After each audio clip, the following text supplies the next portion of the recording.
जी तिवारी जी एगो माइक दे दी। रघुए यहाँ के लोग हो, रघु बलिया के यहाँ के बलिया के रवा लोग इस रिश्ता हमने के अलग न बा। तनी माइक दो आ उठाओ माइक दो। बलिया के लोग हो,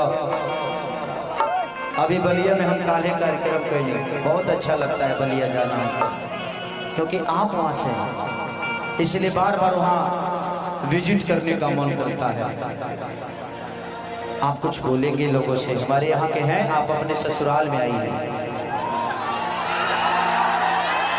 अच्छा मान के चले गए।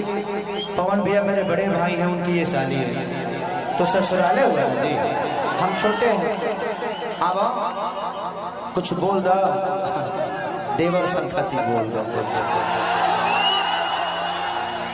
सबसे पहले